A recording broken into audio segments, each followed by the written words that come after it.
ஆந்திர நாட்டில் ஒரு அரசர் இருந்தார். அந்த அரசர்கிட்ட ஒரு அமைச்சர் இருந்தார். அந்த அமைச்சர் பேர் ராயண பாஸ்கர். அவர் ஒரு பெரிய அறிவாளி. அது மட்டும் இல்லை, மிகச்சிறந்த கொடையாளி. யார் எது கேட்டாலும் இல்லைன்னு சொல்ல மாட்டாராம். அதன் காரணமாகவே அவர்கிட்ட இருந்த செல்வம் நாளுக்கு நாள் குறைஞ்சிக்கிட்டே வந்துட்டு தான். கடைசியில் குடும்பத்துக்குன்னு எதுவும் வைக்காமலே அவர் போய் சேர்ந்துட்டார். மகனும் இறந்துட்டார். அந்த குடும்பத்தில் மிஞ்சி இருந்தது அவருடைய மருமகள், ஒரு பேரன், அவ்வளவுதான். இருந்த ஒரே சொத்து பழுதடைஞ்ச ஒரு வீடு.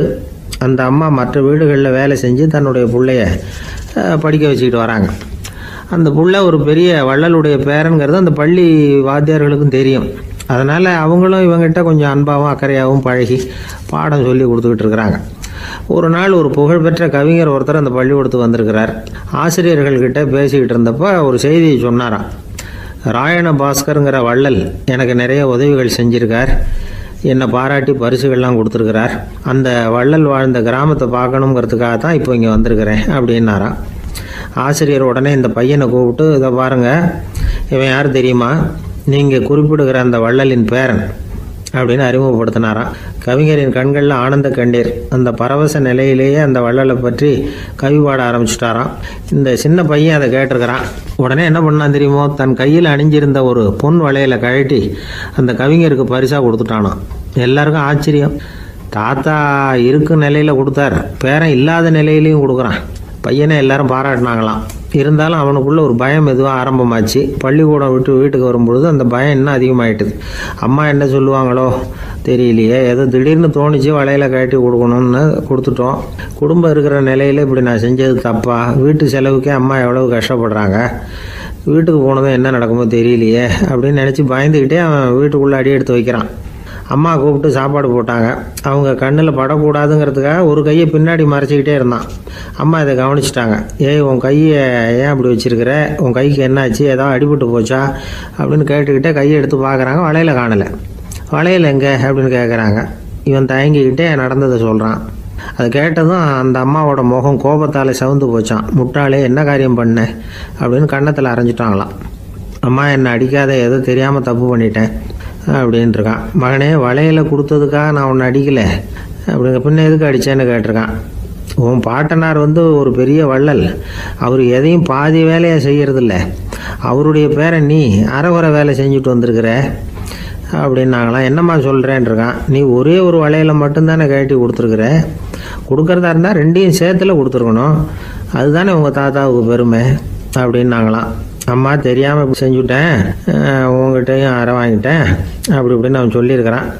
இப்போ அம்மா கொஞ்சம் இருங்க, அந்த கவிஞர் இன்னைக்கு நம்ம ஊரில் தான் தங்கியிருப்பார், நாளைக்கு காலையில் தான் அவர் எங்கே இருக்காருன்னு விசாரித்து இன்னொரு வளையலையும் கொடுத்துட்றேன் அப்படின்ட்டுருக்கான். மகனே, நல்ல செயல்களையெல்லாம் நாளைக்குன்னு ஒத்தி போடாத. நாளைக்கு என்ன நடக்குங்கிறது யாருக்கு தெரியும்? இப்போவே போ, எங்கே இருக்காருன்னு பாரு அப்படின்ட்டுருக்காங்க. மகன் புறப்பட்டான். பள்ளி ஆசிரியர்கிட்ட போய் கேட்டானான் அந்த கவிஞர் எங்கே இருக்காருன்னு. அவர் சொன்னாராம். உடனே போய் அவர் இருக்கிற இடத்துல கதவை தட்டியிருக்கான். ராத்திரி நேரத்தில் இவனை கண்டதும் அவருக்கு ரொம்ப ஆச்சரியம். இவன் இன்னொரு கை வளையலையும் எடுத்து நீட்டியிருக்கான். அவர் திகைச்சு போய் நிற்கிறார். அவரால் என்ன பண்ணுறதுன்னே தெரியல. ஆனந்த கண்ணீர். இது பெரியவர்கள் கூற கேட்ட ஒரு வரலாறு. இன்னைக்கு இப்படிப்பட்டவங்களை பார்க்க முடியுமா? வறுமை வள்ளல் தன்மையை ஒன்று செய்து விடாதுங்கிறதுக்கு இது ஒரு உதாரணம். ஒருத்தன் இன்னொருத்தனை பார்த்து கேட்டானா, எங்கள் தாத்தா உங்கள் தாத்தாவுக்கு 100 ரூபா கடன் கொடுத்துருக்கிறார், அதை எப்போ திருப்பி கொடுக்க போகிறேன்னு. கவலைப்படாத, எங்கள் பேரன் அதை உங்கள் பேரன்ட்ட திருப்பி கொடுத்துருவான் அப்படின்னு நானா அவன்.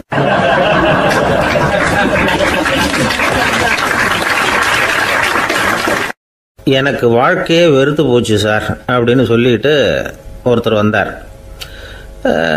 கொஞ்ச நேரம் பேசினதுக்கப்புறம் அவர் அப்படி சொல்லியிருந்தா அதில் ஒரு அர்த்தம் இருந்திருக்கும். வர்றதுக்கு முன்னாடியே வாழ்க்கை வெறுத்து போச்சுன்னு சொல்லிட்டு வர்றார். என்ன சார் விஷயம்னு விசாரித்தோம். எங்கள் வீட்டில் தினம் 3 வேளையும் ஒரே மாதிரி சாப்பாடு சார், வித்தியாசமே கிடையாது. இப்படியே 3 மாதமாக சாப்பிட்டுக்கிட்டு இருக்கிறேன். அதை விட பட்டினி கிடந்து செத்துடலாம்னு தோணுது அப்படின்னார். ஒரு பெரியவர் சொன்ன தத்துவத்தை சொல்கிறதுக்கு ஆள் கிடைக்காம தவிச்சுக்கிட்டு இருந்தோம். இப்போ ஒருத்தர் கிடைச்சிட்டார். விட்டுலாமா? உடனே அவரை உட்கார வச்சு சொல்ல ஆரம்பிச்சிட்டோம். அதாவது நாம் அனுபவிக்கிற உணர்வுகளில் களிப்பு, மகிழ்வு, ஆனந்தம், இது 3க்கும் ஒன்றுக்கு ஒன்று வித்தியாசம் உண்டு. மேம்போக்காக பார்க்குறதுக்கு இது 3 ஒன்று மாதிரி தோணும். ஆனால் அது அப்படி இல்லை. களிப்புங்கிறது உடம்பை பொறுத்தது, மகிழ்வுங்கிறது மனசை பொறுத்தது, ஆனந்தம்ங்கிறது ஆன்மாவை பொறுத்தது. இப்படி இந்த 3 வகையான இந்த சுவைப்புகளின் தன்மையும் வேற வேற. இப்போ முதல்ல களிப்புங்கிறத எடுத்துக்குவோம். நம்ம புலன்களுக்கு களிப்பை தரக்கூடிய பொருள்களுக்கு சில விசேஷ குணம் உண்டு. அது எப்படின்னா, சீக்கிரமே சலிப்பை உண்டு பண்ணும். ஒருத்தர் அந்த பொருளை எடுத்துக்கிட்டால் அது இன்னொருத்தருக்கு குறைஞ்சிரும். உணவு, உடை இதெல்லாம் களிப்பை தரக்கூடிய பொருள்கள். இப்போ உதாரணத்துக்கு, ஒரு சாப்பாட்டு மேசையில் ஒரு பாத்திரத்தில் 10 இட்லி இருக்குது. அதில் ஒரு 2 இட்லியை நம்ம தட்டில் எடுத்து வச்சு சாப்பிட்றோம். நாம் சாப்பிட்ட அந்த இட்லி நிச்சயமாக எதிரில் உட்காந்துருக்கிறவருக்கு இல்லை, அவருக்கு உபயோகப்படாது. நாம் சாப்பிட்ட அதே இட்லியை அவரும் சாப்பிட முடியாது, அவர் வேறு தான் எடுத்து வச்சுக்கணும். அது மாதிரி நாம் ஒரு சட்டையை எடுத்து போட்டுக்கிறோம், அதே சட்டையை அதே நேரத்தில் இன்னொருத்தர் போட்டுக்க முடியாது. புலன்களுக்கு களிப்பை தரக்கூடிய இது மாதிரி பொருள்கள்லாம் முதல் தடவை நமக்கு கொடுக்குற களிப்பை 2வது தடவையும் கொடுக்காது. 3வது தடவை இன்னும் குறையும், கடைசியில் வெறுப்பாக மாறிடும். ஒவ்வொன்றா இட்லியை தொடர்ந்து சாப்பிட்றோம்னு வச்சுக்கோங்க, முதல் இட்லி தரக்கூடிய சுவையை 30வது இட்லி தராது. முதல் தடவை புது சட்டையை போட்டுக்கிறப்போ நமக்கு இருக்கிற களிப்பு அதே சட்டையை 100வது தடவையாக போட்டுக்கிறோம்னு வைங்க, அப்போ இருக்குமா? இருக்காது. இதுதான் களிப்பு.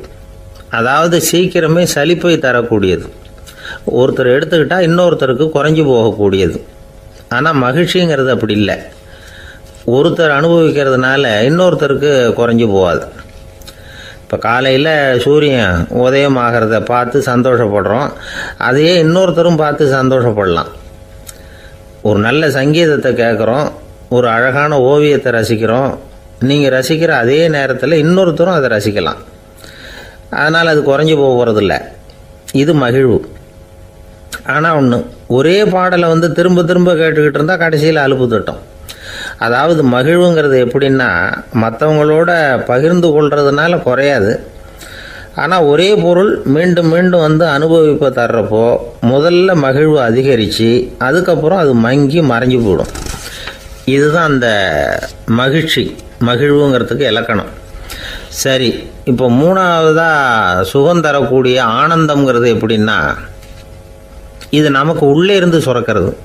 மனசு சலனங்கள்லேருந்து விடுபடுறப்போ இந்த ஆனந்தம் நமக்கு கிடைக்கும். இது நிலையான சுகம், ஆத்ம சுகம். களிப்பிலிருந்து மகிழ்வுக்கும், மகிழ்விலிருந்து ஆனந்தத்துக்கும் செல்றது தான் மனிதன் நடத்த வேண்டிய முக்கியமான பயணம். இவ்வளவு விஷயத்தையும் கேட்டுட்டு இந்த காலத்து பையன் ஒருத்தன் வந்தான். சார், இப்போ நீங்கள் ஒரு சாப்பாட்டு மேசையில் ஒரு 10 இட்லி வைக்கிறீங்க, என்ன உட்கார வைங்க, எதிரில் இன்னொருத்தனை உட்கார வைங்க, நான் களிப்பு மகிழ்வுலாம் தாண்டி நேரடியாக ஆனந்தத்துக்கு பயணம் பண்ணி காட்டுறேன் அப்படின்னா. ஒன்றும் புரியல அவன் சொன்னது. அது எப்படி, என்ன பண்ணுவ நீ அப்படின்னு சொல்லி கேட்டோம் ஆச்சரியமாக. 2 இட்லி சாப்பிட்டா தானே சார் களிப்பு, நான் 10 இட்லியும் மொத்தமாக சாப்பிட்ருவேன், அடுத்தவனுக்கு எதுவும் கிடைக்காது, அவனுக்கு கிடைக்காதபடி நாமே சாப்பிட்டுடுறோம்ல, அதுதானே நமக்கு ஆனந்தம் அப்படின்னு அதுக்கு ஒரு விளக்கம் சொல்கிறான்.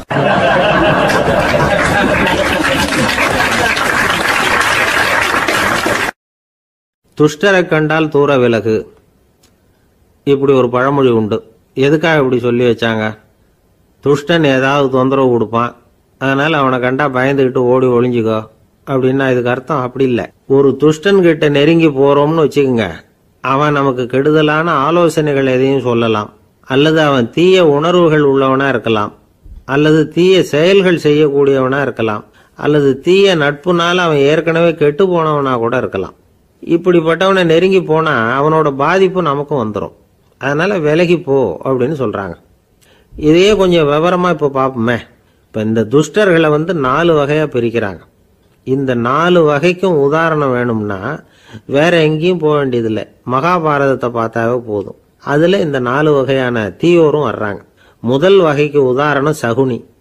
இவன் மனசில் எப்பவும் தீய எண்ணங்கள் தான் நிறைஞ்சிருக்கும், கனவுல கூட தீய ஆலோசனைகள். யாராவது ஒருத்தர் நல்லபடியாக வாழ்ந்தா அதை இவனால் சகிச்சிக்க முடியாது. இப்படிப்பட்டவனோட நெருங்கிய தொடர்பு துரியோதனனுக்கு கிடைச்சிது. துரியோதனன் எப்படின்னா, அவன் ஏற்கனவே தீய காரியங்கள் செய்யறதுக்கு தயங்காதவன். அப்படிப்பட்டவனுக்கு தீய போதனைகள் செய்யறதுக்கு சகுனி உதவுனா. இந்த 2 பேரோட சகவாசம் இன்னொருத்தனுக்கு கிடைச்சது. அவன் யாருன்னா துச்சாதனன். அவன் தீய நடத்தை உள்ளவன். இந்த 3 பேரும் ஒண்ணு சேர்ந்தா என்னத்துக்கு ஆகும்? உலகமே கெட்டு போடும்ல. இந்த 3 துஷ்டர்களோட நல்லவன் ஒருத்தன் வந்து சேர்ந்தான். அவன் தான் கர்ணன். கர்ணன் இயல்பாவே உத்தம குணம் உள்ளவன். அவன் நல்லவங்களோட சேராம இப்படிப்பட்ட கெட்டவங்க கிட்ட நட்பு வச்சுக்கிட்டான். அதனால அவனும் தீய செயல்களில் ஈடுபடுறது மாதிரி ஆயிடுது. துரியோதனனுடைய நண்பனா அவனுடைய ஆதரவுல வளர்ந்ததுனால அவனுக்கு துணையா இருக்க வேண்டி இருக்குது அப்படின்னா. நட்பு உரிமையினால உதவி புரிய வேண்டியது சரிதான், அது தப்புன்னு சொல்ல முடியாது. இருந்தாலும் தீய செயல்களுக்கு உதவி செய்யறது சரியில்லை. புத்தி பலம் புஜ பலம் எல்லாம் இருந்தா கூட தெய்வ பலம் இல்லைன்னா ஜெயிக்க முடியாது. கர்ணன் மகா வீரன். இருந்தாலும் கடைசியில் அவன் கதி என்னாச்சு? அவங்ககிட்ட எல்லா நல்ல குணங்களும் இருந்தது. இருந்தாலும் ஏன் இப்படி ஆச்சு? தீயவர்களுடைய சேர்க்கை தான் காரணம். அவங்களோட சேர்ந்ததுனால இவனையும் அப்படியே நினைக்க ஆரம்பிச்சுட்டாங்கல்ல. 4 வகை துஷ்டர்கள்ல இவனும் ஒரு வகை அப்படின்னு சொல்ல ஆரம்பிச்சிட்டாங்க. அதாவது தீய ஆலோசனைக்கு சகுனி, தீய உணர்வுகளுக்கு துரியோதனன், தீய செய்கைக்கு துச்சாதனன், தீய நட்புக்கு கர்ணன். இப்படி உதாரணமாயிட்டான். அதனாலதான் துஷ்டரை கண்டால் தூர விலகு அப்படின்னு சொன்னாங்க. அது புராண காலம். இப்பெல்லாம் நிலைமை கொஞ்சம் வேற விதமா இருக்குது. அன்னைக்கு ஒரு நாள் அப்படிதான் ஒரு காட்டு பாதையில யாரோ ஒருத்தர் அடிபட்டு கிடந்தார். யாரோ ஒரு துஷ்டன் அவனை அடிச்சு போட்டுட்டு போயிட்டான் போல இருக்கு. அந்த வழியா போன ஒருத்தர் பரிதாபப்பட்டு அவனை போய் தூக்குனார். ஆறுதல் சொன்னார், இதை பாருங்க, இந்த வழியா எப்பவும் தனியா வரக்கூடாது. ஏன்னா இங்க ஒரு ரவுடி இருந்துகிட்டு வர்றவங்க போறவங்களெல்லாம் வழிப்பறி பண்ணிட்டு இருக்கிறதா கேள்விப்பட்டிருக்கிறேன் அப்படின்னாராம். இனிமே அப்படி கேள்விப்பட மாட்டீங்க அப்படின்னு அந்த ஆளு. ஏன்னு கேட்டிருக்காரு இவர். அவன் சொல்லியிருக்கான், நான் தான் சார் அந்த ரவுடி. இந்த வழியா போனவங்க கிட்ட தகராறு பண்ணேன். அவங்க தான் என்ன இப்படி அடிச்சு போட்டு என்கிட்ட இருந்த பணத்தை எல்லாம் புடுங்கிட்டு போட்டாங்க சார். காலம் ரொம்ப கெட்டு போச்சு அப்படின்னு நானா ரொம்ப பரிதாபமா.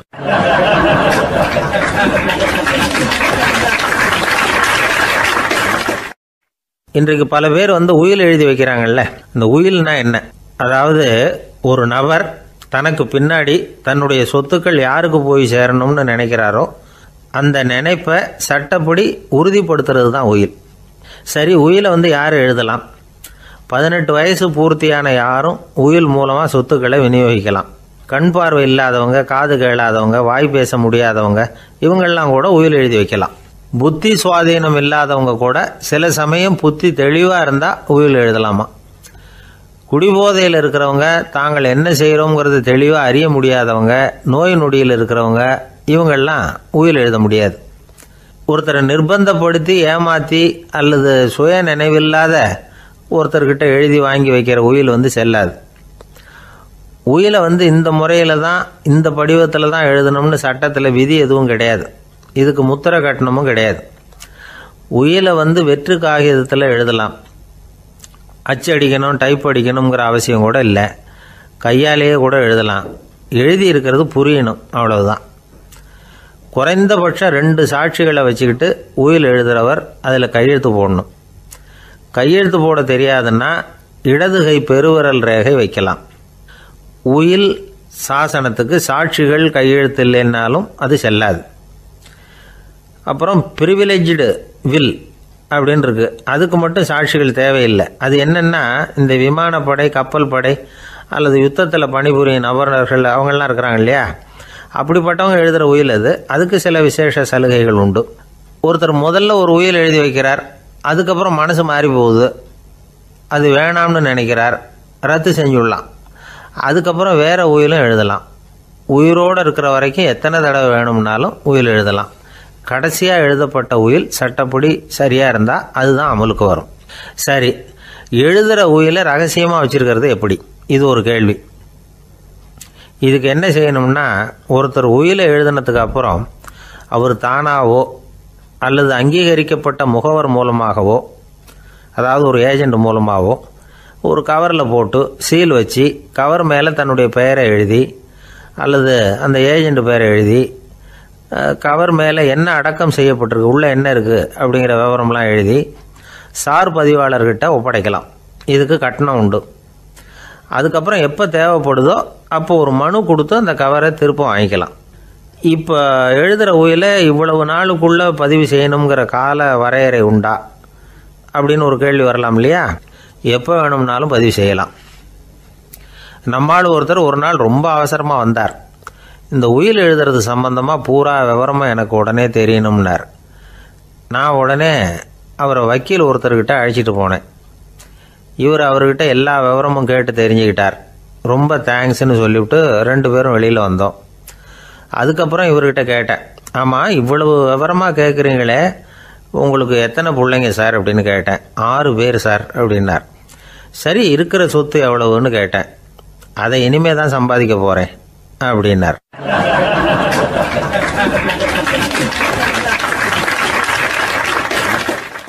ஒரு ஊரில் ஒரு மன்னர் இருந்தார்.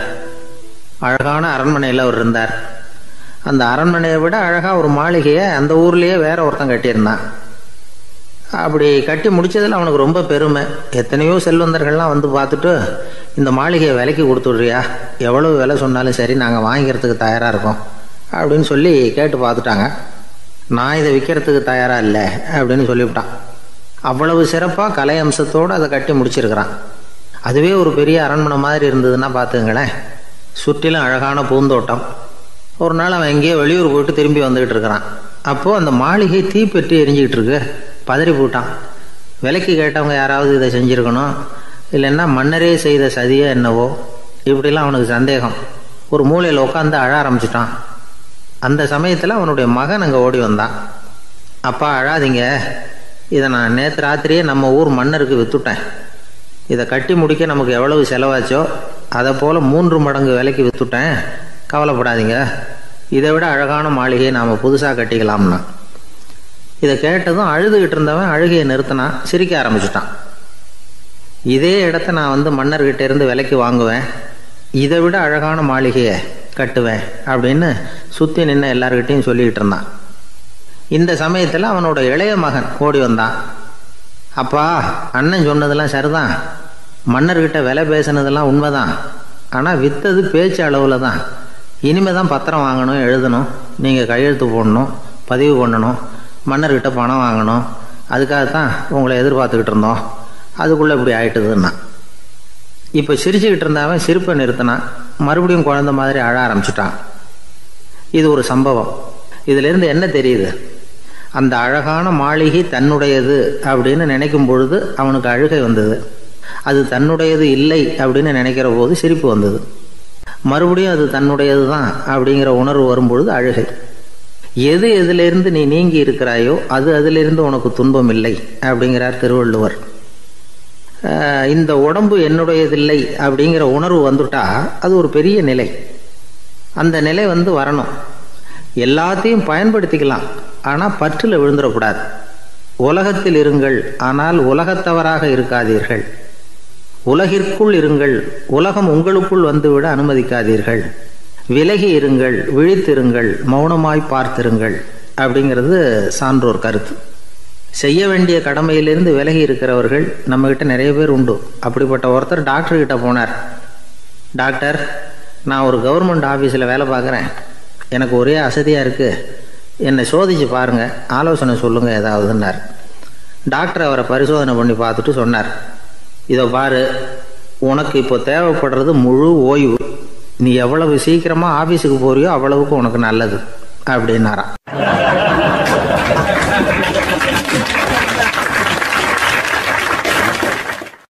ஒரு ஊரில் ஒரு ஆள் இருந்தான்.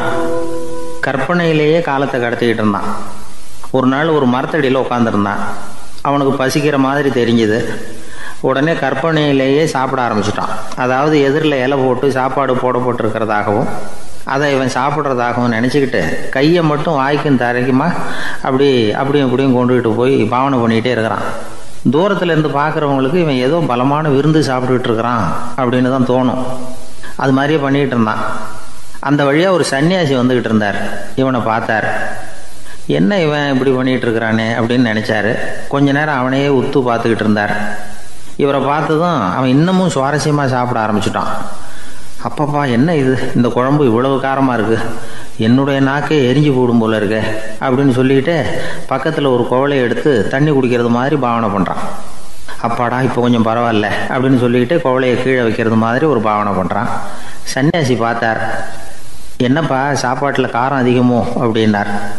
ஆமாம் சுவாமி, ஞாபகம் மறதியில் கொஞ்சம் மிளகாய் அதிகமாக சேர்த்துக்கிட்டேன் அப்படின்னா. சரி சாப்பிடு அப்படின்னு சொல்லிட்டார். அவன் சாப்பிட்டு முடிக்கிற வரைக்கும் பொறுமையாக உட்காந்துருந்தார். அவன் அப்பாடா அப்படின்னு சொல்லிட்டு மறுபடியும் தண்ணியை எடுத்து குடித்தான். எல்லாம் கற்பனையிலேயே. அதுக்கப்புறம் சன்னியாசி பேச ஆரம்பித்தார். இதை பாருப்பா, உன்னுடைய கற்பனையை நான் மெச்சுறேன். இருந்தாலும் உன் சாப்பாட்டில் ஒரு இனிப்பையும் வச்சுருக்கலாமே, ஏன் மிளகாயை அளவுக்கு அதிகமாக போட்டுவிட்டு அவஸ்தைப்படுறேன் அப்படின்னார். அவன் யோசிக்க ஆரம்பித்தான். அதுக்கப்புறம் இவர் சொன்னார், இதை பாருப்பா, இனிமேல உன்னுடைய கற்பனையும் உயர்ந்ததாக இருக்கட்டும் அப்படின்னு உபதேசம் பண்ணிவிட்டு போனார். எப்பவும் உயர்வை பற்றியே சிந்திக்கணும். உயர்வு கிடைக்கலன்னா கூட அப்படி சிந்திக்கிறத நிறுத்தப்படாது அப்படிங்கிறார் திருவள்ளுவர். உள்ளுவது எல்லாம் உயர் உள்ளல், மற்ற அது தள்ளினும் தள்ளாமை நேர்த்து. ஊக்கம் இல்லாமல் உலகத்தில் வாழ்ந்து பிரயோஜனம் இல்லை. அதனால் உயர்வாகவே சிந்திக்கணும். அது நம்மளை ஊக்கப்படுத்தும். இது பெரிய ஒரு வாக்கு. இந்த உலகத்தில் கற்பனையிலேயே வாழ்கிற சில கஞ்சர்களும் உண்டு. அதாவது 2 கஞ்சர்கள், 2 பேரும் பக்கத்து பக்கத்து ஊரில் இருந்தாங்க. பொங்கல் சமயம் ஒரு கஞ்சன் தன்னுடைய மகனை கூப்பிட்டான். இதை பாருப்பா, பக்கத்து ஊரில் என்னுடைய நண்பன் ஒருத்தன் இருக்கிறான், அவனுக்கு பொங்கல் பரிசு ஏதாவது கொடுக்கணும். நான் ஒரு 4 ஆட்டுக்குட்டியை தரேன், நீ கொண்டுகிட்டு போய் கொடுத்துட்டு வந்துவிடுறியா அப்படின்னு கேட்டான். சரி, நான் புள்ள ஒரு பைய கையில் எடுத்துக்கோன்னா. அவன் எடுத்துக்கிட்டான். இந்த ஆட்டுக்குட்டி பிடிச்சிக்கோ அப்படின்னு சொல்லி ஒவ்வொன்றா போடுறேன் பார் அப்படின்னு சொல்லிட்டு 1 2 3 4 அப்படின்னு எண்ணிக்கிட்டே வெறும் சைகையாலேயே ஆட்டுக்குட்டியை பிடிச்சி போடுறது மாதிரி பாவனை பண்ணிகிட்டு இருக்கிறான். அவன் பிள்ளையும் அது ரொம்ப அக்கறையாக வாங்கிக்கிறது மாதிரி வாங்கிக்கிட்டு அந்த பையை தூக்கிக்கிட்டு அடுத்த ஊருக்கு போகிறான். இவன் அங்கே போய் சேர்ந்த நேரத்தில் அந்த கஞ்சன் ஊரில் இல்லை, எங்கேயோ வெளியில் போயிருக்கிறான். அவனோட புள்ள மட்டும்தான் வீட்டில் இருந்தான். இவன் அவன்கிட்ட, இதை பாரு, எங்கள் அப்பா உங்கள் அப்பாவுக்கு ஆட்டுக்குட்டி கொடுத்து அனுப்பியிருக்கிறாரு, பிடிச்சிக்கோ அப்படின்னு சொல்லி பாவனையிலேயே ஒவ்வொன்றா எடுத்து அவங்ககிட்ட கொடுத்துட்டான். அவனும் வாங்கிட்டான் வாங்கிறது மாதிரி.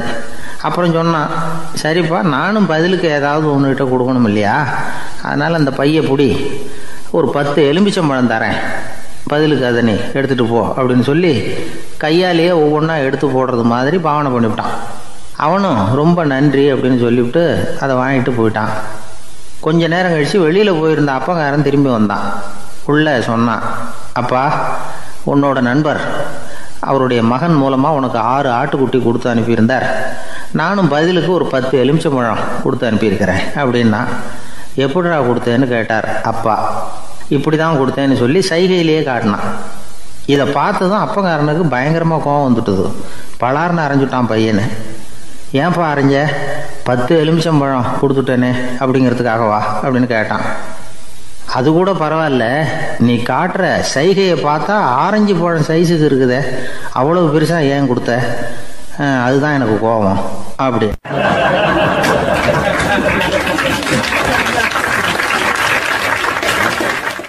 ஒரு நண்பர் யாருக்கோ ஃபோன் பண்ணிக்கிட்டு இருந்தார். அவர் பேசி முடித்ததும் நான் அவரை பார்த்து, இப்போ ஃபோன் பண்ணிங்களே, அந்த ஃபோன் நம்பர் என்ன அப்படின்னு கேட்டேன். அவர் தலையை சொரிஞ்சுக்கிட்டார், ஞாபகம் வரலன்னார். சரி சார், அதை விடுங்க, உங்கள் மனைவி பேர் என்ன அப்படின்னு கேட்டேன். மாலதின்னார். என்ன சார் இது வேடிக்கை, கொஞ்ச நேரத்துக்கு முன்னாடி பேசின ஃபோன் நம்பர் மறந்து போச்சு, எப்போவோ கல்யாணம் பண்ணிக்கிட்ட மனைவி பேர் மறக்கலை, அதை கரெக்டாக சொல்லிவிட்டீங்களே அப்படின்னு கேட்டேன்.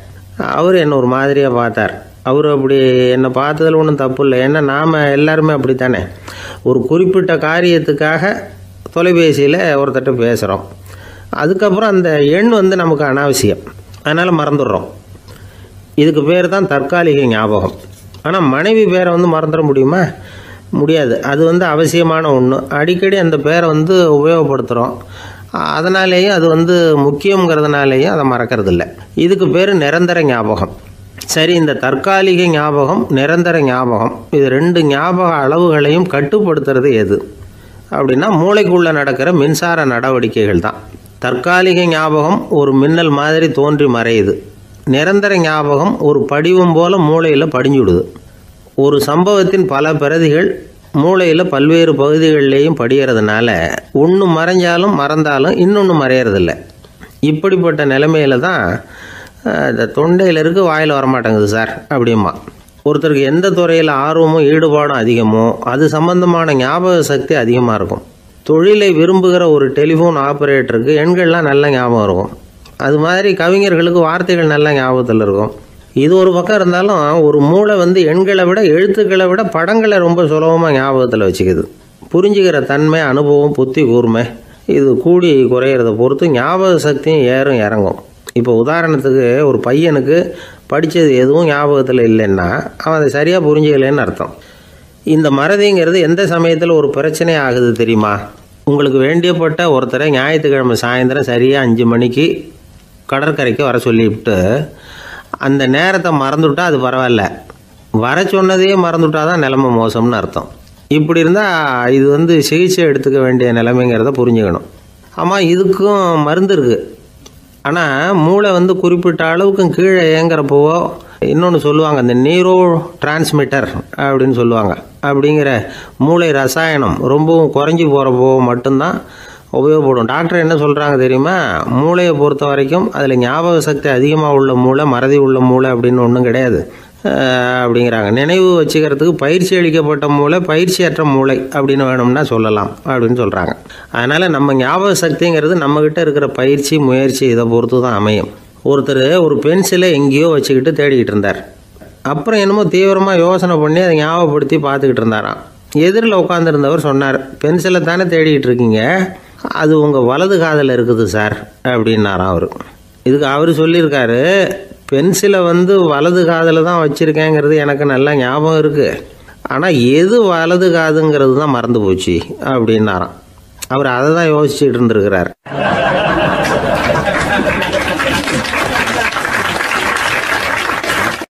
எனக்கு ஒரு உதவி செய்யணும் அப்படின்னு நம்மளை பார்த்து ஒருத்தர் கேட்குறாருன்னு வச்சுங்களேன், உடனே நாம் அவரை பார்த்து என்ன உதவின்னு கேட்போம். இதுதான் சராசரி மனிதர்களின் இயல்பு. ஆனால் ஒருத்தர் எனக்கு ஒரு உதவி செய்யணும் அப்படின்னு கேட்ட உடனே என்ன உதவின்னு கூட கேட்காம சரி செய்கிறேன் அப்படின்னு ஒத்துக்கிறது இருக்கு பாருங்கள், அது கொஞ்சம் அபூர்வம். அந்த காலத்தில் ஒருத்தர் இருந்தார். அவர் எப்படி தெரியுமா? உதவி கேட்குறவங்க நல்லவங்களா கெட்டவங்களா அப்படின்னு கூட பார்க்கல, தனக்கு நன்மையா தீமையா அப்படின்னு கூட பார்க்கல, உதவி செய்கிறேன்னு புறப்பட்டு விட்டார். அவர் யார் தெரியுமா? அவர் தான் நல சக்கரவர்த்தி.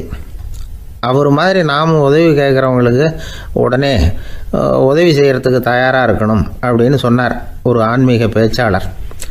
நல சரித்திரத்தை அவர் சொல்லிக்கிட்டு இருந்தார்.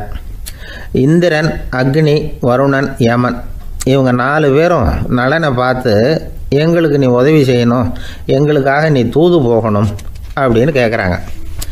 யாருக்கிட்ட தூது போகணும், என்ன காரியத்துக்காக போகணும் அப்படின்னு கேட்கணும்ல. நலன் அப்படி கேட்கவே இல்லை, உடனே சரின்னு ஒத்துக்கிறான். அதுக்கப்புறம் அவங்க விவரம் சொல்கிறாங்க, என்ன உதவி, யாருக்கிட்ட தூது போகணும் அப்படிங்கிற விவரத்தை சொல்கிறாங்க. நலனுக்கும் அப்புறம்தான் புரியுது, எந்த தமயந்தியை இவன் காதலிச்சானோ, எந்த தமயந்தின் சுயம்பரத்துக்காக இவன் போய்கிட்டு இருக்கிறானோ அந்த தமயந்தியை பார்த்து தங்களுக்காக அவகிட்ட வாதாடணும், பேசணும், தங்களில் ஒருத்தரை கல்யாணம் பண்ணிக்கும்படியாக கேட்கணும் அப்படின்னு அவங்க 4 பேரும் நலன்கிட்ட கேட்குறாங்க.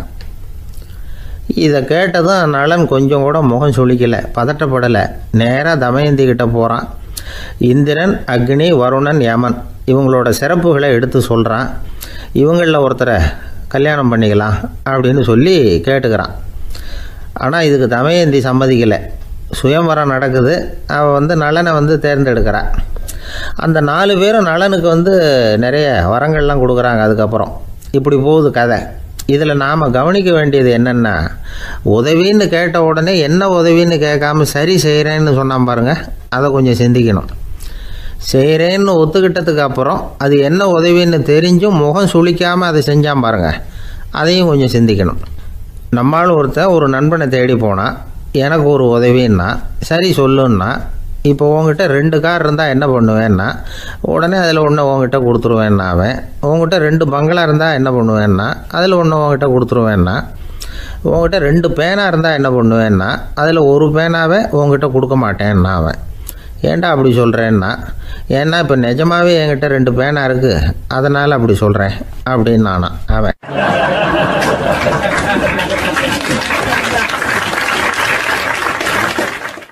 காலை நேரம் கடற்கரை ஓரம் காலை வீசிக்கிட்டு கையை வீசிக்கிட்டு ஏதோ சண்டைக்கு போகிற சிப்பாய் மாதிரி எல்லாரும் நடந்து போயிட்டுருக்குறாங்க. நடைப்பயிற்சி. அதில் நமக்கு தெரிஞ்ச ஒருத்தர் எதிரில் வந்தார் ரொம்ப வேகமாக. என்ன சார் வாக்கிங்க அப்படின்னு கேட்டோம். அவரால் ஆமாம்னு பதில் சொல்ல முடியல, அவ்வளவு கஷ்டம். மூச்சு விடுறதுக்கே வாயை திறந்து மூடிக்கிட்டு இருக்கிறார். எங்கே பேசுறது? கொஞ்சம் நின்று நிதானித்து மூச்சு விட்டுட்டு அதுக்கப்புறம் சொன்னார் ஆமாம் அப்படின்னு. என்ன சார் இவ்வளவு வேகம்னோ? உங்கள் பேச்சை கேட்டுவிட்டு தான் சார் நடக்க ஆரம்பித்தோம். நீங்கள் தான் அடிக்கடி சொல்லிகிட்டு இருந்தீங்க நடக்கிறது நல்லதுன்னு. அன்னையிலேருந்து ஆரம்பிச்சுட்டேன். ஆனால் ரொம்ப கஷ்டமாக இருக்குது சார். இப்போ பாருங்கள், உங்கள்கிட்ட சுலபமாக பேசக்கூட முடியல, மூச்சு வாங்குது, உடம்பு கூட வலிக்கிறது மாதிரி இருக்குது அப்படின்னு அவர் பாட்டுக்கு பேச ஆரம்பிச்சிட்டார். உங்களை யார் சார் இவ்வளவு வேகமாக நடக்க சொன்னது? வேகத்தை குறைங்க, மெதுவாக நடங்க அப்படின்னோம். நீங்கள் நடக்கிறதுனால என்னென்ன சௌகரியம்னு அன்றைக்கி சொன்னீங்களே தவிர சௌகரியமாக நடக்கிறது எப்படின்னு சொல்லலையே அப்படின்னார் அவர். இன்னமும் லேசாக மூச்சு வாங்கிக்கிட்டே சொன்னால் கூட இவர் சொல்கிறதுலே ஒரு நியாயம் இருக்குது. அதனால் இந்த நடைப்பயிற்சி பண்ணுறவங்க கவனிக்க வேண்டிய சில முக்கியமான குறிப்புகள் இருக்குது. அது என்னென்னங்கிறத அவங்க தெரிஞ்சுக்கணும். அது தெரிஞ்சு வச்சுக்கிறது நல்லது. இதெல்லாம் மருத்துவ நிபுணர்கள் சொல்கிற குறிப்புகள். அவங்க என்ன சொல்கிறாங்க தெரியுமா? உங்கள் வயசு 40க்கு மேலேயா? உங்கள் எடை இருக்க வேண்டியதை விட 10 கிலோ அதிகமாக இருக்குதா? நீங்கள் புகை பிடிக்கிறவரா? இதய நோய், இரத்த நாள நோய், உயர் இரத்த அழுத்தம் இப்படி ஏதாவது உங்களுக்கு உண்டா? அப்படின்னா நீங்கள் உங்கள் இஷ்டத்துக்கு வரிஞ்சு கட்டிக்கிட்டு நடைப்பயிற்சி பண்ண ஆரம்பிச்சிடாதீங்க. முதல்ல ஒரு மருத்துவ பரிசோதனை பண்ணிக்கோங்க, அதுதான் நல்லது அப்படின்னு அவங்க சொல்கிறாங்க. நடக்கிறப்போ, உடற்பயிற்சி செய்கிறப்போ மார்பு பகுதியில் அல்லது வேறு எங்கேயாவது தொடர்ந்து வலி இருந்ததுன்னா பயிற்சியை நிறுத்தி விட்டு டாக்டரை போய் பார்க்கணும். நடைப்பயிற்சி பண்ணுறப்போ உங்கள் சக்திக்கு தகுந்த மாதிரி மெதுவாக அதிக கஷ்டம் இல்லாமல் முன்னேறலாம். அங்கே என்ன போட்டியாக வைக்கிறாங்க? முந்திக்கிட்டு போய் என்ன பண்ண போகிறோம்? பரிசாக வாங்க போகிறோம். அதனால் நிதானம் அவசியம் அப்படிங்கிறது அவங்க ஆலோசனை. தொந்தரவு கொடுக்காத ஷூ, ட்ரெஸ்ஸு இதுகளை உபயோகப்படுத்துங்க. பாதத்தில் ஆடு தசை இருக்குல்ல, அங்கே ஏதாவது பிரச்சனை இருந்ததுன்னா டாக்டரை பாருங்கள். இந்த பாதத்தில் வலி வரும் அந்த இடத்துல. வெயில் காலமாக இருந்தால் தலைக்கு தொப்பி வச்சுக்கோங்க. பனியில் நடந்தாலும் அப்படி தான். தலையை பத்திரமா பார்த்துக்குங்க. நம்மக்கிட்ட ஏதோ கொஞ்சம் உருப்படியாக தெரியறது அது தானே. உடற்பயிற்சிக்கு முன்னாடி பின்னாடி பயிற்சி செய்கிறப்போ நிறைய தண்ணி குடிக்கலாமா. முதல் 1 மாதத்துக்கு கொஞ்சம் தளர்த்தியாக சாவகாசமாக நடக்கலாம். மணிக்கு 3 அல்லது 4 கிலோமீட்டர் வேகம்னு வச்சுங்களேன். அதுக்கப்புறம் வேகத்தை அதிகப்படுத்தலாம். மணிக்கு 6 அல்லது 8 கிலோமீட்டர் அளவுக்கு நடக்கலாம். நல்லா கையை வீசிக்கிட்டு நடக்கணும். மூச்சு விடுற எண்ணிக்கை அதிகரிக்கணும். இது மாதிரி ஒரு 30 நிமிஷம் நடக்கலாம். தனியாக நடந்து போகிறதுக்கு உங்களுக்கு என்னமோ மாதிரி இருக்குதா? கூட யாரையாவது சேர்த்துக்குங்க. ஒரு குரூப்பாக சேர்ந்து போகலாம். நடக்கிறதுங்கிறத ஒரு சந்தோஷமான சமாச்சாரமாக ஆக்கிக்கணும். தினம் இப்படி நடக்க வேண்டி இருக்குதே அப்படின்னு புலம்பிக்கிட்டே போகக்கூடாது. சில பேர் நடக்கிறப்போ கடந்த காலத்தை அசை போட்டுக்கிட்டே போவாங்க. சில பேர் வருங்காலத்தை அசை போட்டுக்கிட்டே போவாங்க. சில பேர் முக்கியமான திட்டம்லாம் இப்படி நடக்கிறப்போ தான் தீர்மானம் பண்ணுவாங்க. நடக்கிறதுனால மன இறுக்கம் குறையுது, பரபரப்பு குறையுது, மன ஆற்றல் பெருகுது, தன்னம்பிக்கை வளருது, முதுமை தள்ளி போகுது, செயல்திறன் அதிகரிக்குது. இதை தவிர உடம்புக்கும் பல விதமான சௌகரியங்கள் ஏற்படுது. அதனால் இது வரைக்கும் நடக்க ஆரம்பிக்காதவங்க இனிமேல் இந்த குறிப்புகளை கவனத்தில் வச்சுக்கிட்டு நடக்க ஆரம்பிச்சுடலாம். சார்லஸ் லேம்ப் அப்படின்னு ஆங்கில இலக்கிய மேதை ஒருத்தர். அவர் ஒரு தரம் உடம்பு சரியில்லைன்னு டாக்டர்கிட்ட போனாராம். டாக்டர் அவரை பார்த்துட்டு, நீங்கள் தினமும் காலையில் வெறும் வயத்தில் நடக்கணும் அப்படின்னாராம். வெறும் வயத்தில் நடக்கிறதுக்கு நான் தயார், ஆனால் வயிறு கிடைக்கணுமே சார். யார் வயத்து மேலே நடக்கிறது டாக்டர் அப்படின்னு கேட்டாராம் இவர்.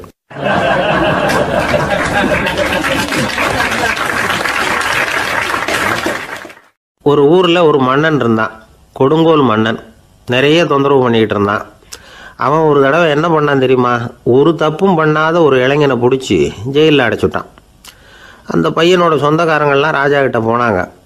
அவன் ஒரு தவறும் பண்ணலை, அவனை விடுதலை பண்ணுங்க அப்படின்னு கெஞ்சி கேட்டுக்கிட்டாங்க.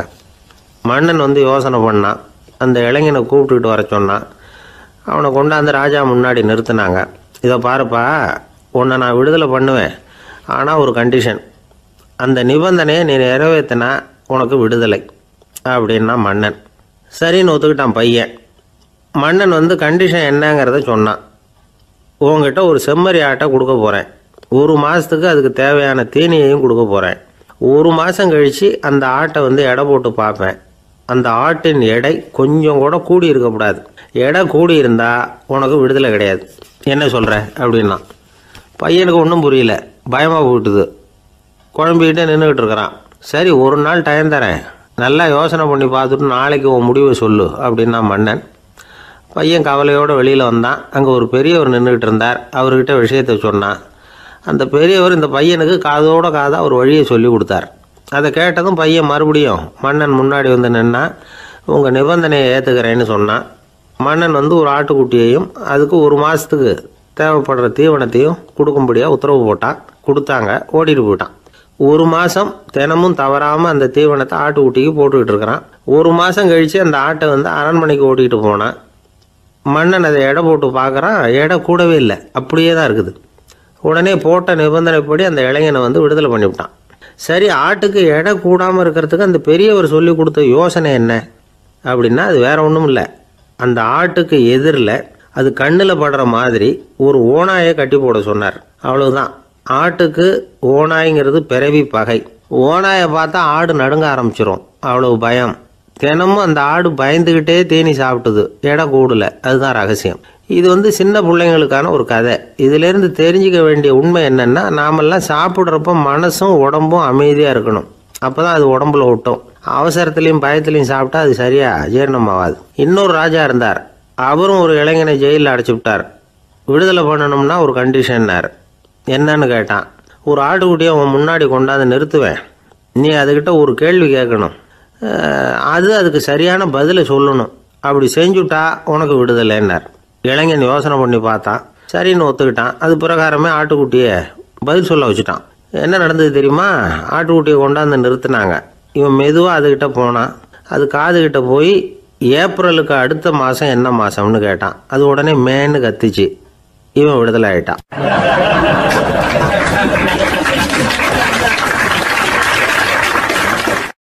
ஒரு அப்பாவுக்கு 2 பிள்ளைங்க. மூத்தவன் ரொம்ப அடக்கம். அப்பா எது சொன்னாலும் கேட்பான், பெரியவங்களுக்கு கீழ்ப்படிஞ்சு நடப்பான். இளையவன் அப்படி இல்லை, தான் நினச்சதை தான் சொல்லுவான், செய்வான். அடுத்தவங்க சொல்கிறத கேட்க மாட்டான், அடங்கி நடக்க மாட்டான். இந்த 2 பேரில் யாரை உங்களுக்கு பிடிக்கும்? பெரியவனை தான் பிடிக்கும். ஏன்னா அவன் தான் சொல்கிற பேச்சை கேட்குறவன் அப்படின்னு சொல்லுவீங்க. ஆனால் ஒரு ஞானி என்ன சொல்கிறார் தெரியுமா? ஒரு குழந்தை அதன் அறிவுக்காக மதிக்கப்பட வேண்டுமே தவிர அதனுடைய கீழ்ப்படியும் தன்மைக்காக அல்ல அப்படிங்கிறார். நம்ம குழந்தைகளை சுயமாக சிந்திக்கிறதுக்கு நாம் விடுறதில்லை. மற்றவங்கள பார்த்து காப்பி அடிக்கிறதுக்கு தான் நாம் அவங்களுக்கு கற்றுக் கொடுக்குறோம். புகழ்பெற்ற மனிதர்கள் சிலருடைய பேரை சொல்லி, நீயும் அவர் மாதிரி ஆகணும், இவர் மாதிரி ஆகணும் அப்படின்னு சொல்லிகிட்டே இருக்கிறோம். குழந்தைகள் தங்களுடைய தனித்தன்மையை வளர்த்துக்கிறதுக்கு நாம் தடையாக இருக்கிறோம். ஒரு குழந்தைகிட்ட அனாவசியமாக நம்பிக்கையை வளர்த்துடக்கூடாது. எந்த கோட்பாட்டையும் திணிக்கக்கூடாது. நாம் ஏற்கனவே அர்த்தமில்லாத கருத்துக்களையும் கொள்கைகளையும் மனசில் போட்டு நிரப்பி வச்சிருக்கிறோம். இந்த உலகத்துக்கு புதுசாக சேர்ந்திருக்கிற ஒரு குழந்தையின் தூய்மையான மனசில் நம்ம கருத்துக்களை அறிமுகம் செய்ய அல்லது திணிக்கிறதுக்கு நமக்கு எந்த அதிகாரமும் கிடையாது. ஒரு குழந்தைய நீ இந்த மதத்தை சேர்ந்தவன் அப்படின்னு பிறந்ததுமே ஒரு முத்திரை குத்தி விடுறோம். இது அதோட சுதந்திரத்தை ஆரம்பத்திலேயே கிள்ளி எறிகிறது மாதிரி தான். நீங்கள் ஒரு மதத்தின் வழிமுறைகளை கடைப்பிடிச்சிக்கிட்டு வர்றீங்க, அந்த வழியில் போய்கிட்டு இருக்கிறீங்க, சரி, அதனால் போகிறீங்க. அதுக்காக உங்கள் குழந்தையையும் அதே வழியில் தான் வரணும் அப்படின்னு கட்டாயப்படுத்துறதுக்கு உங்களுக்கு என்ன உரிமை இருக்குது? அந்த குழந்தை சுயமாக சிந்திச்சு ஒரு முடிவுக்கு வரட்டுமே, அதுக்கு நீங்கள் ஏன் தடையாக இருக்கிறீங்க? நமக்கு உண்மையிலேயே நம்ம குழந்தை மேலே அன்பு இருந்தால் இது மாதிரி திணிப்பு வேலைகளை செய்யக்கூடாது. திணிப்பு வேலைகளிலிருந்து குழந்தைகளை காப்பாற்றினா போதும். அதுதான் ரொம்ப முக்கியம். அடுத்த தலைமுறை அற்புதமான தலைமுறையாக உருவாகும். நாம தான் சாதி மத சங்கடங்களில் மாட்டிக்கிட்டு தவிக்கிறோம். அவங்களாவது சாதி மத வேறுபாடு இல்லாத சமுதாயத்தை பார்க்கட்டுமே, அந்த சௌகரியங்களை அனுபவிக்கட்டுமே. அதுக்கு நாம் என்ன செய்யணும்னா, ஒன்றும் செய்யாமல் இருந்தால் போதும். ஒரு குழந்தைகிட்ட நம்ம கருத்தை திணிக்கும் பொழுது என்ன ஆகுது தெரியுமா? அது அவனை அவங்ககிட்ட இருந்தே அப்புறப்படுத்தி விடுது. அவனுடைய தனித்தன்மையை அழிச்சுடுது. அவனை ஒரு எல்லைக்குள்ளே திணிச்சுடுது. இதெல்லாம் அன்புங்கிற பேரால் பெற்றோர்கள் செய்கிற தப்பு. இதெல்லாம் கேட்டுக்கிட்டு இந்த காலத்தில் அப்பா ஒருத்தர் சொன்னார், நான் கருத்துக்களை எல்லாம் என் பையன்கிட்ட திணிக்கிறது இல்லைங்க, ஆனால் அதிகமாக சாப்பிட சொல்லி கட்டாயப்படுத்துவேன் அப்படின்னார். உங்கள் வீட்டு சமையல் அவ்வளவு நல்லா இருக்குமான்னு கேட்டாங்க. நல்லா இருந்தால் நான் ஏன் அவனை சாப்பிட சொல்லி கட்டாயப்படுத்த போகிறேன் அப்படின்னார்.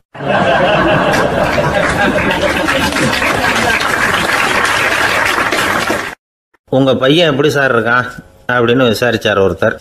அவன் என்ன சார், எதை சொன்னாலும் காதில் வாங்க மாட்டேங்கிறான், அவன் பாட்டுக்கு போகிறான் வர்றான் அப்படின்னு சொல்லி அழுத்துக்கிட்டார் அப்பா. பெரியவங்க சொல்கிறத சின்ன பிள்ளைங்க கேட்கறது இல்லைங்கிறது ஒரு குறை, பெரியவங்க சொல்கிறது சின்ன பிள்ளைங்க காதிலேயே விழறது இல்லைங்கிறது ஒரு குறை. இது கொஞ்சம் சீரியஸான விஷயம், கவனித்து பார்க்கணும். ஒரு குழந்தைக்கு காது சரியாக கேட்குதா இல்லையா அப்படிங்கிறத நாம தான் கவனித்து பார்த்து கண்டுபிடிக்கணும். அதுவாக நம்மக்கிட்ட தவழ்ந்து வந்து அப்பா எனக்கு காது கேட்கல, அழைச்சிட்டு போங்க டாக்டர்கிட்ட அப்படின்னுலாம் சொல்லிகிட்டு இருக்காது. அது சரி, ஒரு குழந்தைக்கு காது சரிவர கேட்குதா இல்லையா அப்படிங்கிறத முன்கூட்டியே நாம் தெரிஞ்சுக்கிறது எப்படி? அதுக்கு சில வழி இருக்குது. உங்கள் குழந்தைய கொஞ்சம் அப்படி கவனித்து பாருங்கள். அடிக்கடி ஜலதோஷம், காதில் அரிப்பு ஏற்படுதா, மூக்கு விரிவாகவும் அப்புறம் டான்சில், அடினாய்டு, சத அழற்சி இது மாதிரி ஏதாவது இருக்கா, வாயிலிருந்து எச்சில் ஒழுகுதா, குழந்தை வாயினால் சுவாசிக்குதா, பற்கள் முன்னாடி தள்ளி வளருதா, இதெல்லாம் அதுக்கு அறிகுறி. அப்புறம் இந்த VBDF TH இப்படி இந்த ஒலிகள் சேர்ந்த வார்த்தைகளை குழந்தை சரியாக புரிஞ்சுக்காது. இப்போ உதாரணத்துக்கு பட்டுன்னு சொல்லு குழந்தை அப்படின்னீங்கன்னா அது கட்டுன்னு சொல்லும். அதாவது பட்டு சவுண்டை அதால் புரிஞ்சிக்க முடியல. அப்புறம் உங்கள் குழந்தை உங்களை உறக்க பேச சொல்கிறானா, அடிக்கடி கேள்வி கேட்குறானா, சாப்பிட்றப்போ கவனம் இல்லாமல் இருக்கானா, படிப்பில் போதுமான முன்னேற்றம் இல்லையா, வகுப்பில் சரியாக கவனிக்கிறது இல்லையா, இப்படிலாம் இருந்தால் ஆரம்பத்திலேயே டாக்டர்கிட்ட அழைச்சிட்டு போய் சிகிச்சையை ஆரம்பிச்சுடலாம், குணப்படுத்தி விடலாம். குழந்தைக்கு காது சரியாக கேட்கலன்னா நீங்கள் செய்ய வேண்டியது என்ன தெரியுமா? அவனுக்கு காது கேட்கலேங்கிறதுக்காக அவன் முன்னாடி சத்தம் போட்டு பேசக்கூடாது. மெதுவாக சீராக பேசணும், அவனை பார்த்து பேசணும். உங்கள் உதட்டு அசைவுகள் அவனுக்கு உதவும், அதை பார்த்தே புரிஞ்சுக்குவான். நீங்கள் வாயில் வெத்தலை பாக்கு போட்டுக்கிட்டோ புகை பிடிச்சிக்கிட்டோ பேசக்கூடாது. அப்படி பேசினா அவனால் அந்த உச்சரிப்பை சரியாக புரிஞ்சிக்க முடியாது. ஒரு வார்த்தையை சொல்கிறீங்க, அவனுக்கு புரியல அப்படின்னா அதே வார்த்தையை மறுபடியும் சொல்லணும். அவனுக்கு நீங்கள் முதல்ல சொன்ன வார்த்தை புரியலேன்னு நினச்சிக்கிட்டு மறுபடியும் திருப்பி சொல்கிறப்போ அதே அர்த்தம் வரக்கூடிய வேறு வார்த்தையை சொல்லக்கூடாது. இப்படிலாம் நடந்துக்கிட்டால் அவனுக்கு மன திடத்தை ஏற்படுத்த முடியும். இல்லைன்னா அவனுக்கு தாழ்வு மனப்பான்மை வந்துடும். குழந்தைக்கு காது கோளாறுன்னா ஆரம்பத்திலேயே டாக்டர்கிட்ட அழைச்சிட்டு போனால் போதும், குணப்படுத்தி விடலாம். அப்புறம் பார்த்துக்கலாமே அப்படின்னு அலட்சியமாக இருந்துட்டால் தான் கஷ்டம். சில பேர் கோபத்தில் சின்ன பிள்ளைங்க காதை பிடிச்சி திருகிறது உண்டு. இது ரொம்ப தப்பு. காது கையோடு வந்துட்டால் என்ன பண்ணுறது? ஒரு வேடிக்கை கதை, அது கதை தான், நிஜமாக நடந்ததில்லை, அது மாதிரி நடக்கவும் நடக்காது. ஒரு வேடிக்கைக்காக சொல்லப்படுற கதை. அதாவது ஒரு வீட்டில் அப்பா அம்மாவை பார்த்து சொல்லிகிட்டு இருக்கார், இதை பாரு, நாளைக்கு காலையில் என்னை சீக்கிரம் எழுப்பி விட்ரு, நான் செங்கல்பட்டு வரைக்கும் போயிட்டு வர வேண்டியிருக்கு அப்படின்னாராம். இதை அவங்க பையன் காதில் வாங்கிட்டு இருக்கான். அப்பாவுக்கு சிரமம் வேண்டாமே அப்படின்னு நினச்சி அவனே காலையில் யாருக்கும் தெரியாமல் எழுந்திரிச்சு புறப்பட்டு செங்கல்பட்டுக்கு போட்டான். சாயந்தரமாக திரும்பி வந்தான். அப்பா பையனை காணாமல் அலமோதிக்கிட்டு இருக்கிறார். சாயந்தரமாக பையனை பார்த்ததும் எங்கடா போயிட்டு வந்தேன்னு கேட்டார் கோவமாக. செங்கல்பட்டுக்கு போயிட்டு வந்தேன்ப்பா, நீ வேணா அலைய வேண்டாமேன்னு அப்படின்னா. எதுக்கடா போனேன்னு அதட்டினார். அதான்ப்பா, நீ நேற்று அம்மாக்கிட்ட சொல்லிகிட்டு இருந்த, அதை காதில் வாங்கினேன், உனக்காக நான் போயிட்டு வந்தேன் அப்படின்னா. உடனே எந்த காதில் வாங்கினேன் அப்படின்னு சொல்லி காதை பிடிச்சி திருகினார். அந்த காது கையோடு வந்துட்டுது. இது நடந்து கொஞ்ச நாள் கழித்து அந்த அப்பாவும் பையனும் கடத்தெருவில் போய்கிட்டு இருக்கிறாங்க. எதிரில் ஒரு நாய் ஓடி வந்தது. அதுக்கு 2 காதும் இல்லை. என்ன இது, இந்த நாய்க்குட்டிக்கு 2 காதும் இல்லை அப்படின்னார் அப்பா. அதுக்கு பையன் சொல்கிறான், அப்பா அது 2 தடவை செங்கல்பட்டுக்கு போயிட்டு வந்துடுவோம் அப்படின்னானா.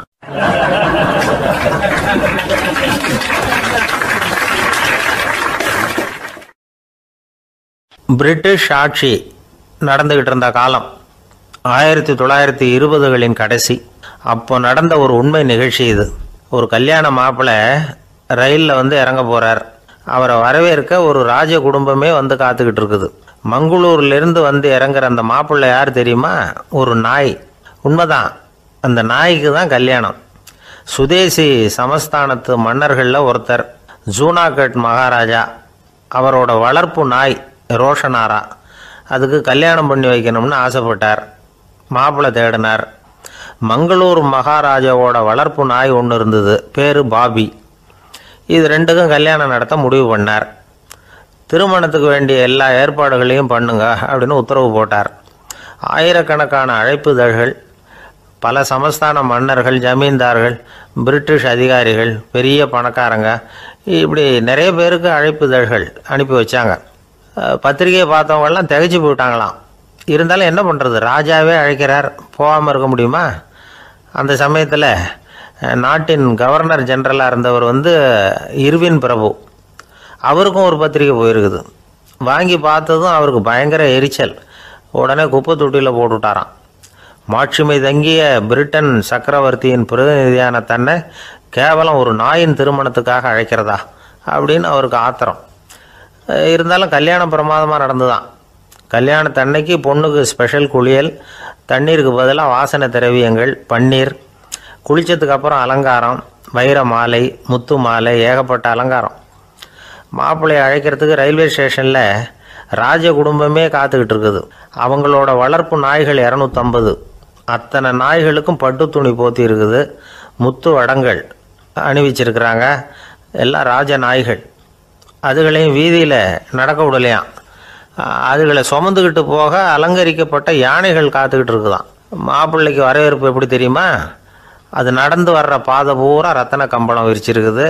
2 பக்கமும் ராஜாங்க அதிகாரிகள் கைகட்டி நிற்கிறாங்க. அரசு படை வீரர்கள் அணிவகுப்பு மரியாதை செலுத்துகிறாங்க. அந்த நாய் ராஜ மரியாதையோடு நடந்து வருது. நகையெல்லாம் போட்டுக்கிட்டு வருது. திருமண மண்டபத்துக்கு சேருது. அங்கே கல்யாணம் அமோகமாக நடக்குது. இந்த திருமணத்தை முன்னிட்டு அந்த ஜூனாகட் சமஸ்தானத்துக்கு 3 நாள் விடுமுறை வேறு. கல்யாணத்துக்கு வந்திருந்தவங்களுக்கெல்லாம் ஏக தடபுடலாக விருந்து, நாட்டியம் எல்லாம் பிரமாதமாக நடந்து தான். இந்த கல்யாணத்தில் கலந்துக்க வந்திருந்த மற்ற சமஸ்தானத்து மன்னர்கள், திவான்கள், அரச குடும்பத்தினர், இப்படி அவங்க 700 பேராம். அவங்க போகிறதுக்காக விசேஷ ரயில்கள்லாம் வேற விட்டுருக்காங்க. கல்யாணம் முடிஞ்சதும் அந்த நாய் தம்பதிகளோட பெரிய பெரிய மன்னர்கள்லாம் ஒன்றா உட்காந்து சாப்பிட்டாங்களாம். ஏர் கண்டிஷன் அறையில் அந்த தம்பதிகள் கொஞ்ச காலம் வாழ்ந்துருக்கிறாங்க. கொஞ்ச நாளில் மாப்பிள்ளைக்கு மரியாதை குறைய ஆரம்பிச்சுட்டுது.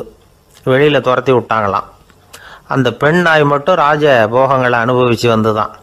இந்த கல்யாணத்தை பார்த்துட்டு தொடர்ந்து மற்ற சமஸ்தானத்து மன்னர்களும் நாய் திருமணங்கள் நடத்த ஆரம்பிச்சுட்டாங்களாம். இது உண்மையில் நடந்திருக்குது. இப்படி அது இருக்கட்டும். இப்போ நம்ம கதைக்கு வருவோம். ஒரு ராஜாவுக்கு ரொம்ப நாள் கழித்து ஒரு குழந்தை பிறந்து தான். அரண்மனை ஜோசியரை கூப்பிட்டுருக்கார் ராஜா. ஜோசியரே, என் மகன் வருங்காலத்தில் சிறந்த வாழ் வீரனாக வரணும்னு ஆசைப்படுறேன். வருவானாங்கிறத கொஞ்சம் பார்த்து சொல்லுங்களேன் அப்படின்னாராம். ஜோசியர் சொன்னார், மன்னா, உங்கள் புள்ள வாழ் வீரனாக வர்றது கஷ்டம். ஆனால் அவரும் உங்களை மாதிரியே நாய்க்குட்டிகள் பேரில் பிரியமாக இருப்பார். அதுகளுக்கு கல்யாணமும் பண்ணி வைப்பார் அப்படின்னாராம். அது எப்படி கண்டுபிடிச்சிங்க அப்படின்னு கேட்டிருக்கார் ராஜா. அரசே, உங்கள் பிள்ளைக்கு வாழ் மேலே உள்ள பிரியத்தை காட்டிலும் நாய் மேலே உள்ள பிரியம் அதிகங்கிறதுக்கான அறிகுறி இப்போவே தெரியுது. நல்லா கவனித்து பாருங்க. அவர் வாழ்னு கத்துறாரு அப்படின்னாரு. கவனித்து பார்த்துட்டு அப்படி எனக்கு காதில் விழலையே அப்படின்னாராம் மன்னர். அதனால தான் சொன்னேன், அவர் கத்துறது வாழ்னு கத்தலை, வள்ளுன்னு கத்திக்கிட்டு இருக்கார். அதனால தான் அப்படி சொன்னேன் அப்படின்னாராம் அரண்மனை ஜோசியர்.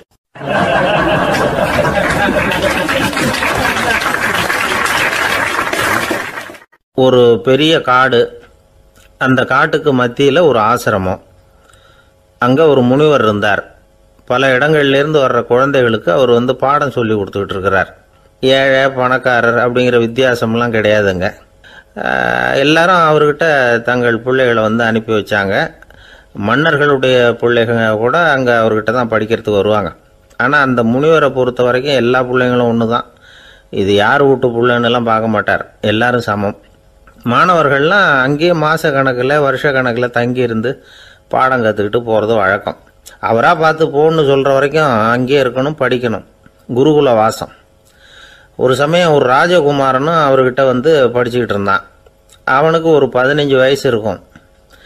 சில வருஷம் கழித்து அந்த முனிவர் தன்கிட்ட இருக்கிற மாணவர்களுக்கெல்லாம் பரீட்சை வச்சார். அவங்களுடைய அறிவு முதிர்ச்சியை கணிக்கிறதுக்காக பல சோதனைகள்லாம் வச்சார்.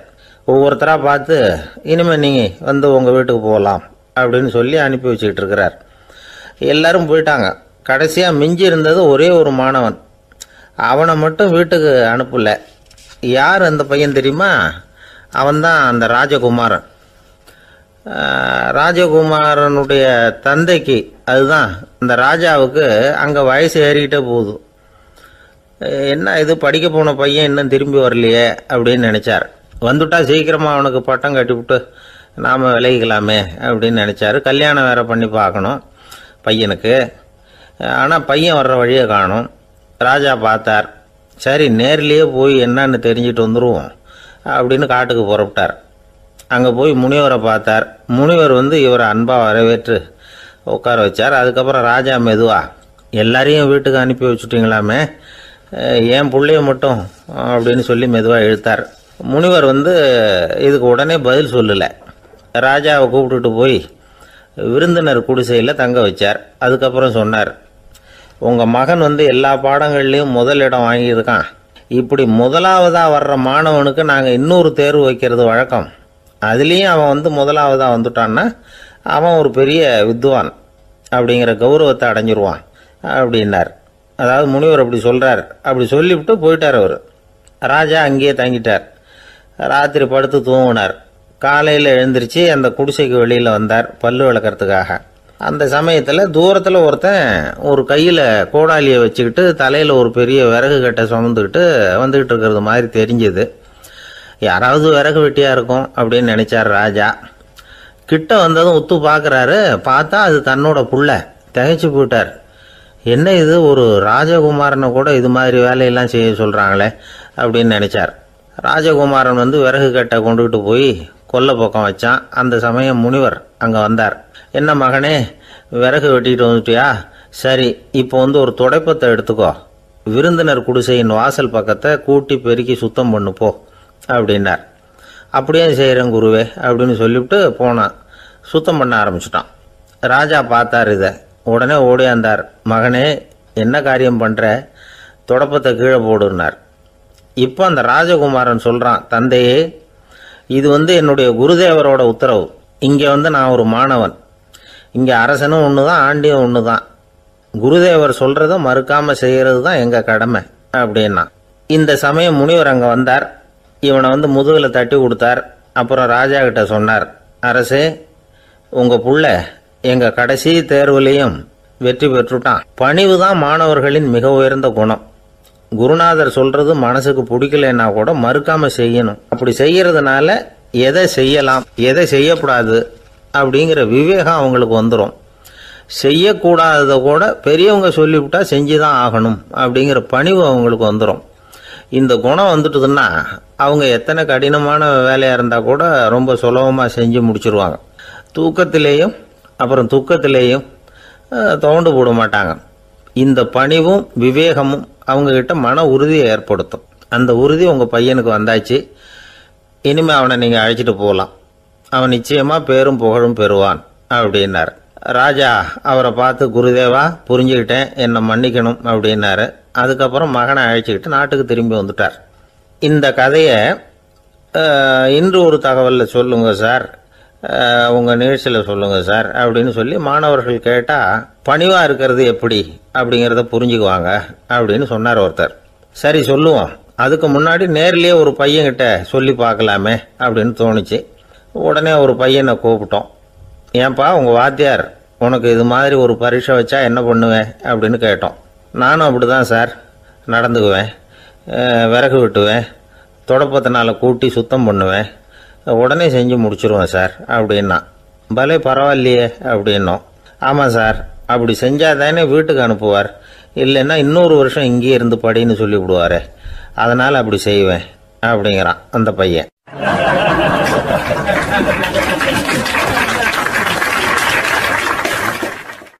ஒரே ஒரு ஊர், அந்த ஊருக்கு பேர் கொடையாளிப்பட்டி. அந்த பேருக்கு தகுந்த மாதிரி தான் அந்த ஊர் மக்களும்.